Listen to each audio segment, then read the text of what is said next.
Welcome to తేజ7 నమస్తే తెలంగాణ. ఇవాళ వార్తలు చూసుకున్నట్లయితే బడి పిల్లల ముందు బజారు భాష స్థాయిని మరిచి సీఎం రేవంత్ చిల్లర మాటలు, కేసీఆర్పై అసభ్య వ్యాఖ్యలు. తెలుగు తల్లి విగ్రహం పెట్టాలందుకు కేసీఆర్ చావు కోరిన ముఖ్యమంత్రి.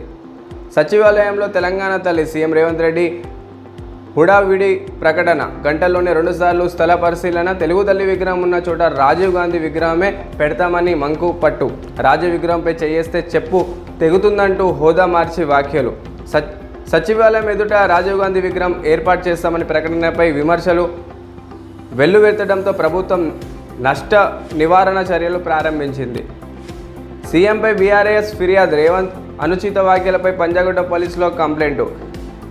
చీఫ్ మినిస్టర్ గుర్తుపెట్టుకో, సెక్రటరీ హరిసరాల్లో చెత్తను తొలగిస్తాం. మానసిక అనారోగ్యం నుంచి రేవంత్ త్వరగా కోలుకోవాలి. కేటీఆర్ పిల్లల ముందు వికృత మాటలు.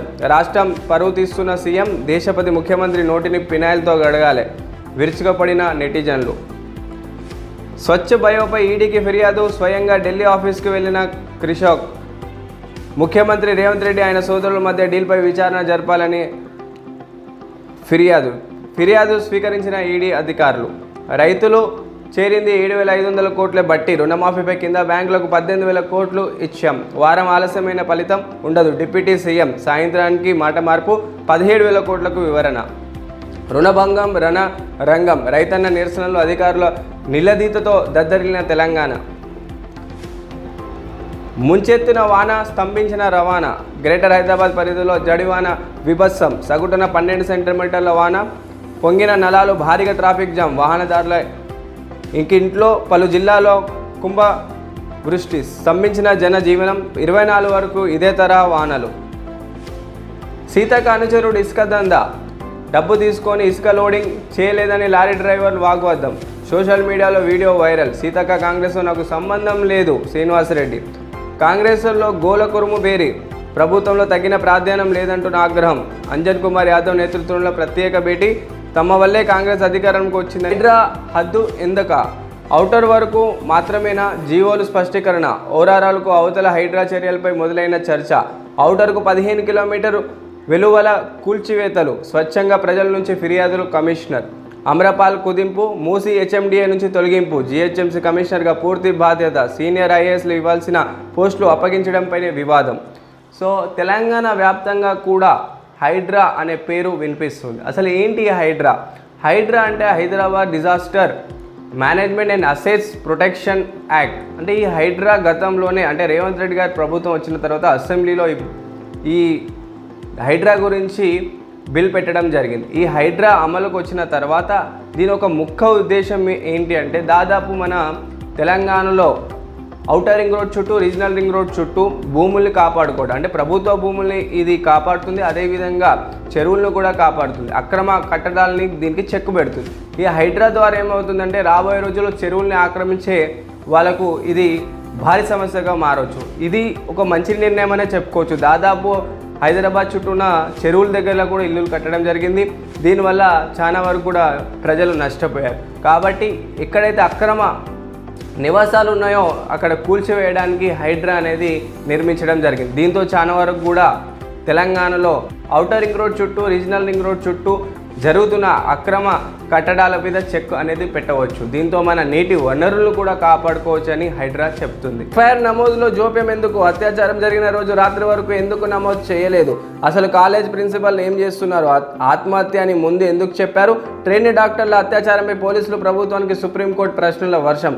ఆందోళనలపై అధికారం చెలాయించొద్దు, శాంతి భద్రతలపై బాధ్యత రాష్ట్ర ప్రభుత్వానికి. క్షేత్రస్థాయిలో మార్పులకు మరో అత్యాచారం. హత్యను జరిగే వరకు వేచి చూడొద్దని వ్యాఖ్య. వైద్య సిబ్బంది భద్రతపై జాతీయ ప్రోటోకాల్. రూపకల్పనకి 10 మంది సభ్యులతో కమిటీ. వెంటనే విధిలో చేరాలని వైద్యులకు సూచన. కలకత్తాలో జరిగిన డాక్టర్ల అత్యాచారం నిందితుడిపై ఇప్పటివరకు కూడా చర్యలు తీసుకోలేదు. ఆ నిందితుడికి ఇప్పటివరకు కూడా ఎలాంటి తీర్పు అనేది సుప్రీంకోర్టు కూడా ఇవ్వలేకపోయింది. సిబిఐ ఆల్రెడీ విచారణ జరుపుతుండగా ఆల్రెడీ వెస్ట్ బెంగాల్ ముఖ్యమంత్రి దీదీ కూడా రోడ్డు మీద ఎక్కి ధర్నాలు చేసే పరిస్థితి వచ్చింది. ఇక్కడ చూసుకున్నట్లే అయినా కూడా నిందితుడికి ఇప్పటివరకు శిక్ష పడలేదు. తాలిబాన్లు ఆఫ్ఘనిస్తాన్ని ఆక్రమించుకోవడం జరిగింది. పాకిస్తాన్లో ప్రభుత్వం మార్పుడు అనేది జరిగింది. అదేవిధంగా మీరు శ్రీలంకలో కూడా ధర్నాలు చేసే పరిస్థితి, బంగ్లాదేశ్లో కూడా ఒక చిన్న ప్రభుత్వ బిల్ నుంచి ఆ బంగ్లాదేశ్లో ప్రధానమంత్రి పారిపోయే పరిస్థితి వచ్చింది. ఇప్పుడు భారతదేశంలో కూడా కొన్ని నిఘా వర్గాలు ఏం చెప్తున్నారంటే భారతదేశంలో కూడా మార్పు అనేది జరగవచ్చు. కాబట్టి ఇంత అంటే ఇటు చూసుకున్నట్లయితే ప్రపంచ దేశాల్లో యుద్ధాలు కూడా జరుగుతున్నాయి. యుక్రెయిన్ రష్యా యుద్ధం చేసుకున్నట్లయినా అదేవిధంగా ఇజ్రాయెల్ ఇరాన్ యుద్ధం కూడా నడుస్తుంది. ఈ క్రమంలో భారతదేశం అప్రమత్తంగా ఉండాలి, ఇలాంటి ధర్నాలు చేయొద్దని దాదాపు సుప్రీంకోర్టు కూడా తీర్పు ఇవ్వడం జరిగింది. వర్గాలు కూడా భారతదేశంలో శాంతి భద్రతలు పాటించాలని చెప్తున్నారు. ఇటు చూసుకున్నట్లయితే కొంతమంది డాక్టర్లు ఇప్పటివరకు కూడా నిందితుడికి కఠినంగా చర్యలు తీసుకోవాలి, నిందితుడిని శిక్షించాలని డిమాండ్ చేస్తున్నారు.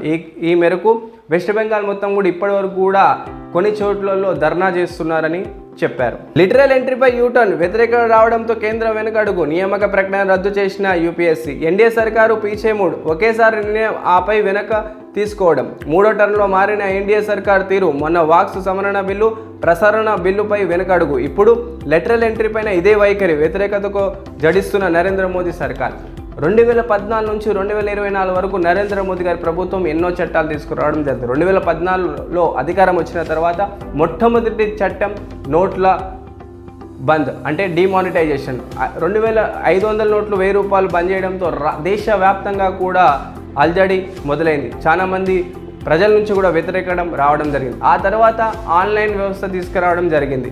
దాదాపు డిజిటల్ ఇండియా నుంచి ఆన్లైన్ వ్యవస్థ రావడంతో దాదాపు చిన్న చిన్న వ్యాపారస్తులు దెబ్బ తినిందనే చెప్పొచ్చు. ఆ తర్వాత రైతుల చట్టం రావడం జరిగింది. రైతుల చట్టంలో కూడా దాదాపు 100 మంది రైతులు రోడ్డెక్కడం జరిగింది. దాంతో రైతుల చట్టం కూడా నరేంద్ర మోదీ గారు వెనక్కి తీసుకోవడం జరిగింది. ఇప్పుడు 2024లో మళ్ళీ ఎన్డీఏ ప్రభుత్వం వచ్చిన తర్వాత కొత్త 3 చట్టాలను తీసుకురావడం జరిగింది. వాక్ యాక్ట్, అదేవిధంగా లిటరసీ ఎంట్రీ, అదేవిధంగా మీడియాకు సంబంధించిన ఒక బిల్లుని పెట్టడం జరిగింది. ఈ 3 బిల్లులు కూడా ఇప్పుడు రిటర్న్ తీసుకోవడం జరిగింది. ఈ వాక్ట్ యాక్ట్ వల్ల దాదాపు ముస్లింల వ్యతిరేకత ఎక్కువ వస్తుందని చెప్పి మళ్ళీ ప్రభుత్వానికి ఏమైనా ఇబ్బంది అయ్యే సూచన కనిపిస్తుందని నరేంద్ర మోదీ గారి ప్రభుత్వం ఈ వాక్ట్ యాక్ట్ని కూడా రిటర్న్ తీసుకోవడం జరిగింది. అదేవిధంగా మీడియా హక్కుల్ని ఉల్లేఖించే విధంగా కూడా ఒక కొత్త చట్టాన్ని కూడా తీసుకురావడానికి ముందుకు వచ్చినా కూడా ఎన్డీఏ ప్రభుత్వానికి దెబ్బే తగిలిందని చెప్పవచ్చు. అదేవిధంగా లిటరసీ ఎంట్రీ అంటే యూపీఎస్సీ విషయంలో ఐపీఎస్ ఐఏఎస్ అధికారుల నియామకానికి కూడా